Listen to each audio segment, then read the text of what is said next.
Welcome back to my channel basic linguistics. आज के इस वीडियो में हम बात करेंगे टाइप्स ऑफ बाइलिंगुअलिज्म के बारे में। तो बाइलिंगुअलिज्म क्या होता है उसके कॉन्सेप्ट पे भी थोड़ा सा चर्चा कर लेंगे। उसके बाद हम इसमें हम बात करेंगे टाइप्स ऑफ बाइलिंगुअलिज्म, क्योंकि बाइलिंगुअलिज्म का जो कॉन्सेप्ट है उसके बारे में एक वीडियो में हम ऑलरेडी बात कर चुके हैं।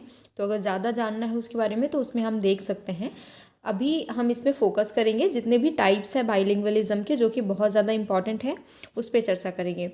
तो चलिए स्टार्ट करते हैं। सो फर्स्ट ऑफ ऑल जानेंगे बाइलिंगुअलिज्म होता क्या है। बाइलिंगुअलिज्म जैसा कि नाम से समझ में आ रहा है, बाई मीन्स टू होता है, ठीक है। सो जो दो लैंग्वेजेस को जानता हो या जिनमें एबिलिटी होती है दो लैंग्वेजेस को बोलने की, ठीक है, फ्लुएंट लेवल पे, वो बाइलिंगुअलिज्म कहलाता है। So bilingualism refers to the ability to use languages at the functional or fluent level. तो जो भी फंक्शनल या फ्लुएंट लेवल पे हम दो लैंग्वेजेस को अगर बोलने की एबिलिटी रखते हैं तो उसको हम बाइलिंगुअलिज्म कह सकते हैं। वेयर एज मोनोलिंगुअलिज्म, जैसा कि नाम से समझ में आ रहा है, मोनो मीन सिंगल। सो अगर सिंगल कोई लैंग्वेजेस को बोलने की एबिलिटी रखते हैं तो उसको हम कहते हैं आप मोनोलिंगुअलिज्म, ठीक है। सो अभी हम बात कर लेंगे कि कितने टाइप के बाइलिंगुअलिज्म हो सकते हैं। अभी क्योंकि इसमें बहुत सारी टाइप्स आपको देखने को मिलेंगी, जिसमें बाइलिंगुअलिज्म के थोड़े थोड़े ऐसे डिफरेंसेस आपको देखने को मिलेंगे। तो कई बार क्या होता है, एग्जाम्स में पूछता है तो हम कंफ्यूज हो जाते हैं। तो इसमें बेसिकली जितने भी टाइप्स आएंगे उसको हम अच्छे से देख लेंगे कि कौन से टाइप में क्या चीज़ें इंक्लूड होती हैं। सो फर्स्ट ऑफ ऑल पहला नंबर में आता है आपका कोऑर्डिनेट बाइलिंगुअलिज्म, ठीक है। ध्यान से सुनिएगा, कोऑर्डिनेट। तो यहाँ पे जैसे नाम से समझ में ना, कोऑर्डिनेट। सो यहाँ पे coordinate bilingualism represents the acquisition of two languages in different context. तो याद रखना, डिफरेंट कॉन्टेक्स्ट में, ठीक है, कॉन्टेक्स्ट आपका डिफरेंट रहेगा। इट मीन्स आपकी जो सिचुएशंस रहेंगे या कॉन्टेक्स्ट जो रहेगा बात करने का या लैंग्वेज का जो कॉन्टेक्स्ट रहेगा वो दोनों अलग अलग रहेंगे। एग्जाम्पल के लिए आप देख सकते हैं, स्कूल भी हो सकता है और होम भी हो सकता है। मतलब होम, जब आप घर पे होते हो तो उस टाइम पे आप दूसरे लैंग्वेज का इस्तेमाल करते हो, और जब आप स्कूल में जाते हो तो वहाँ पे आपका दूसरा लैंग्वेज चलता है। सो यहाँ पे दो लैंग्वेजेस आप यूज़ करते हो बट डिफरेंट कॉन्टेक्स्ट में यूज़ करते हो। मीन्स एक आपका फॉर्मली एक इनफॉर्मली, ऐसा कह सकते हैं। तो स्कूल में जब जाते हो तो कोई भी लैंग्वेज आप फॉर्मली यूज़ कर रहे हो, घर पे आप इनफॉर्मली जो भी लैंग्वेज यूज़ कर रहे हो, तो एक कॉन्टेक्स्ट बस चेंज रहेगा। दो लैंग्वेजेस आप यूज़ कर रहे हो, एक घर पे एक स्कूल पे। सो ऐसा अगर कुछ आप यूज़ करते हो, that is called coordinate bilingualism. So the words of the two languages belong to the separate independent system. तो इसमें जो भी आप लैंग्वेजेस यूज़ करोगे वो जो सेपरेट इंडिपेंडेंट सिस्टम से रहेगा।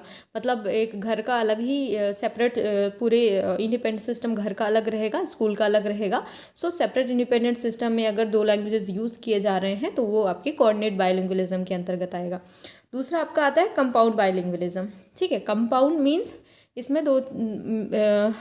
जो भी लैंग्वेज रहेंगे, दो लैंग्वेज जो भी आप यूज़ करोगे वो एक ही इन्वायरमेंट में या एक ही कॉन्टेक्स्ट में यूज़ होगा। जैसे आप देखेंगे, compound bilingualism refers to the cases in which an individual acquires two languages in the same environment at the same time, so that he acquires one notion with two verbal expression. तो यहाँ पे compound bilingualism में याद रखना है, compound कर देना है, मतलब दोनों को एक साथ रख के यूज़ करना है। फॉर एग्जांपल आप देख सकते हैं कि कोई भी आपके दो लैंग्वेजेस रहेंगे, वो सेम इन्वायरमेंट पे आप यूज़ कर रहे होगे, लेकिन थोड़े से जो वर्बल एक्सप्रेशंस रहेंगे वो डिफरेंट रहेंगे। आपके वर्बल एक्सप्रेशन डिफरेंट रहेंगे लैंग्वेजेस के अकॉर्डिंग, बट आपके इन्वायरमेंट सेम रहेगा। आप एक ही इन्वायरमेंट में एक ही टाइम पे आप दोनों लैंग्वेजेस का यूज़ अगर कर रहे हो तो वो आपका कंपाउंड बाइलिंगुअलिज्म आएगा। दोनों में अंतर क्या निकला?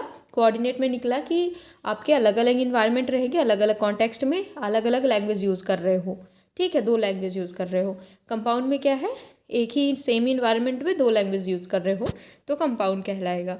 थर्ड आ जाता है आपका, जिसमें आता है सबऑर्डिनेट बाइलिंगुअलिज्म। अब इसमें क्या है, so in the instances of subordinate bilingualism the speaker keeps on translating from one language to another language as one is dominant then other. इसमें क्या होता है, आपके दो लैंग्वेज आपको आते हैं तो उसमें आप क्या करोगे, एक लैंग्वेज को दूसरे लैंग्वेज में ट्रांसलेट करके बोलोगे। वो ऐसा कुछ अगर होता है क्योंकि आप दोनों लैंग्वेज जानते हो इसलिए आपको ट्रांसलेट करना आ जाएगा। तो जानते आप दोनों लैंग्वेज हो, बोल सकते दोनों लैंग्वेज हो, बट यहाँ पे क्या है कि आप एक लैंग्वेज से दूसरे लैंग्वेज में ट्रांसलेट करके बोलते हो। एक लैंग्वेज आपका डोमिनेंट लैंग्वेज रहता है और एक लैंग्वेज आपका नॉर्मली या रिसेसिव जो भी आपके है ना, जो लो डोमिनेंट रहता है वो। तो एक डोमिनेंट जो बहुत ज़्यादा यूज़ कर सकते हो, जिनका या ज़्यादातर यूज़ में लाते हो, वो आपके डोमिनेंट में आएंगे। और एक ऐसा लैंग्वेज रहेगा जो नॉर्मली आप यूज़ करते हो। तो सबऑर्डिनेट लैंग्वेज में कुछ इस प्रकार से आपको देखने को मिलेगा। बैलेंस्ड बाइलिंगुअलिज्म क्या है, जैसा कि नाम से समझ में आ रहा है, बैलेंस्ड मतलब आप दो लैंग्वेज तो बोल रहे हो लेकिन दोनों को बैलेंस करके चल रहे हो, ना कोई एक डोमिनेंट है, ठीक है, कोई डोमिनेंट इसमें नहीं रहेगा, दोनों ही इक्वली आप उसको देख रहे हो, इक्वली दोनों को इंपॉर्टेंस देख रहे हो, और जो भी प्रोफिशिएंसी रहेगी दोनों लैंग्वेजेस की सेम रहेगी, तो वो बैलेंस्ड बाइलिंगुअलिज्म कहलाएगा। ओह सॉरी, ये 5th नंबर है आपका, है ना, additive bilingualism. So additive bilingualism मतलब नाम से समझ में ऐड करना, ठीक है। So additive bilingualism implies the addition of one or more languages to the speech repertoire of an individual without losing the prestige of his mother tongue. So additive bilingualism का क्या मतलब होता है, इसमें कोई भी एक लैंग्वेज को आप ऐड कर सकते हो, ठीक है, अपने स्पीच रिपर्टायर में without losing the prestige of your mother tongue. Means जैसा कि ये पता है कि जब हम लैंग्वेज सीखते हैं, सो फर्स्ट जो भी लैंग्वेज रहता है अपना मदर टंग रहता है। सो मदर टंग आपके पास है ऑलरेडी, उसके अलावा कोई दूसरी लैंग्वेज को आप सीख रहे हो या कोई दूसरी लैंग्वेज को आप ऐड कर रहे हो अपने वर्बल रिपर्टायर में। साथ ही ये भी ध्यान रखना है कि अगर आप उसको सीख रहे हो या उसको आप बोलना चाह रहे हो, जो सेकेंड लैंग्वेज आप यूज़ करना चाह रहे हो, उसके साथ साथ आपको ये भी ध्यान रखना कि आपको मदर टंग में कोई प्रॉब्लम नहीं होनी चाहिए। इट मीन्स कभी होता है ना कि हम जब दूसरी लैंग्वेज जो जानने लग जाते हैं तो अपना कहीं ना कहीं मदर टंग को अब हम नहीं बोलते हैं या उसको थोड़ा सा इम्पोर्टेंस देना कम कर देते हैं। तो ऐसा बिल्कुल नहीं करना है हमको। ध्यान में जब ये होता है कि अगर हम अपने मदर टंग को भी एक प्रेस्टीज के तौर पर एक अच्छे मतलब एक डोमिनेंट तौर पर रखते हैं या मदर टंग का यूज़ हम मतलब करते ही हैं कंटिन्यूअसली, साथ में एक और चीज़ को ऐड कर लेते हैं, तो अगर ऐसा करते हैं तो एडिटिव बाइलिंगुअलिज्म कहलाता है, ठीक है। तो हमें ध्यान रखना है, एक लैंग्वेज को ऐड करना है, साथ ही अपने मदर टंग को भी बरकरार रखना है, उसमें कोई प्रॉब्लम नहीं होनी चाहिए, तो वो आपका एडिटिव बाइलिंगुअलिज्म कहलाता है। अब आता है सबट्रैक्टिव बाइलिंगुअलिज्म। जैसा कि अभी हम एडिटिव पढ़ा, उसी का अपोजिट आपका सबस्ट्रैक्टिव है। तो subtractive bilingualism represent the cases in which a minority language speakers learns a majority language and loses his command over the other. तो इसमें क्या है, जस्ट अपोजिट है। उसमें हम क्या देख रहे थे कि हम दूसरे को ऐड कर रहे थे बट अपनी मदर टंग को नहीं भूल रहे थे। बट इसमें क्या है, एक तरह से मदर टंग को हम एक माइनॉरिटी स्पीकिंग समझ सकते हैं, और जब हम दूसरी लैंग्वेज को सीख जाते हैं जो कि एक मेजॉरिटी लैंग्वेज है, जो कि बहुत लोग बोलते हैं उसको, तो जब हम वो लैंग्वेज सीख जाते हैं तो धीरे धीरे क्या करते हैं, अपना मदर टंग को छोड़ देते हैं, या जो फर्स्ट लैंग्वेज है जो हमारी पहली लैंग्वेज थी उस पर हम कमांड पूरी तरह से छोड़ देते हैं। तो ये आपका सबस्ट्रैक्टिव बाइलिंगुअलिज्म कहलाता है। मतलब आप दो लैंग्वेज तो जानते हैं लेकिन आप क्या कर रहे हैं, फर्स्ट लैंग्वेज को आप उतनी इंपॉर्टेंस ना दे के अभी सेकेंड को देने लग गए और फर्स्ट को थोड़ा सा लेस इंपॉर्टेंस करके उसको छोड़ दे रहे हैं। तो अगर ऐसा होता है तो सबस्ट्रैक्टिव कहलाता है। फिर आता है 7th नंबर आपका simultaneous bilingualism. So simultaneous bilinguals are children who are exposed to more than one language prior to age 3. Simultaneous bilingualism मतलब होता है कि सिमल्टेनियसली आप जो भी बच्चा रहता है, ठीक है, वो क्या करता है, एज 3 के पहले पहले मतलब 3 साल के जब वो होता है, 3 साल से पहले पहले वो क्या करता है, मोर एक्सपोज टू वन मतलब एक से ज़्यादा लैंग्वेजेस को सीख जाता है। तो वो आपका सिमल्टेनियस बाइलिंगुअलिज्म में आता है। And they develop 2 or more languages equally through exposure and frequent opportunity to use each languages. तो इसमें क्या होता है कि एक लैंग्वेज वो 3 साल के पहले पहले तक 2 लैंग्वेजेस वो सीख जाता है। एंड इसमें ये भी ध्यान रखना रहता है कि वो अपनी दोनों लैंग्वेजेस को इतना मतलब एक इक्वली एक्सपोजर देता है, इक्वली अपॉर्चुनिटी से सीखता है, दोनों लैंग्वेजेस में वो इक्वल रहता है। सो यहाँ पे सिमल्टेनियसली वो दोनों लैंग्वेजेस को बहुत अच्छे से वो मेंटेन करके चलता है। तो सिमल्टेनियस बाइलिंगुअलिज्म कुछ इस तरह समझ सकते हैं। फिर आता है सीक्वेंशियल बाइलिंगुअलिज्म।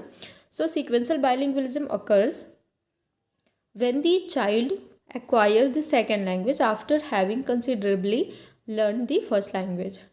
सो सीक्वेंस जैसे नाम से समझ में आ रहा है, सीक्वेंशियल मतलब एक सीक्वेंस वाइज, आपको कहीं पे भी कोई ओवरलैप नहीं, कोई कोऑर्डिनेशन नहीं, कोई कंपाउंडिंग नहीं, आपको क्या करना है, सीक्वेंसिंग मीन्स एक सीक्वेंस से लाइक सीक्वेंस। इसमें क्या होता है, child acquires the second language after having considerably learn first language. जैसे ही वो पहली लैंग्वेज को अच्छी तरह से सीख जाता है, देन वो सेकेंड लैंग्वेज को सीखता है एक सीक्वेंशियल ऑर्डर में। सो अगर ऐसा सीखता है तो वो सीक्वेंशियल बाइलिंगुअलिज्म कहलाता है। For example, if the parents use a language different from the language of the society. तो यहाँ पे एग्जाम्पल ये भी देख सकते हैं कि यहाँ पे अगर parents use language different from the language of the society, मतलब सोसाइटी वाले अलग लैंग्वेज यूज़ करते हैं, अगर आपके पेरेंट्स अलग लैंग्वेज यूज़ करते हैं तो फर्स्ट ऑफ ऑल तो आप घर पे रहते हो ना, तो पहले आप अपने मदर टंग को सीखोगे, उसके बाद जो सोसाइटी में बोला जाता है वो लैंग्वेज को सीखोगे। तो कुछ इस तरह एक सीक्वेंशियल ऑर्डर में अगर सीखते हो तो वो आपके सीक्वेंशियल बाइलिंगुअलिज्म के अंतर्गत आता है। उसके बाद आता है इंसिपिएंट bilingualism. So incipient bilingualism, the term incipient bilingualism, the term coined by D. Board 1964, represents the group of bilingualism who borrow words from other languages and speak in their mother tongue। तो इसमें क्या ध्यान रखना है, incipient मतलब क्या है, इसमें जो बाइलिंगुअल्स होते हैं, इसमें कुछ ऐसे पीपल होते हैं जो क्या करते हैं, बोरो करते हैं वर्ड्स को दूसरे लैंग्वेजेस से अपने मदर टंग में, और उसको अपनी मदर टंग में ही अपनी लैंग्वेज बना के वो यूज़ करने लगते हैं। So a child learning a new language, जैसे जब भी चाइल्ड न्यू लैंग्वेज को लर्न करता है तो कुछ इस तरह से ही करता है, क्योंकि उसको नेटिव लैंग्वेज के साथ साथ ही दूसरे लैंग्वेज के वर्ड्स को बोरो किया, अपने लैंग्वेज में लाया, अपने लैंग्वेज के मदर टंग में उसको मिक्स करके और उसी को यूज़ करने लग गया।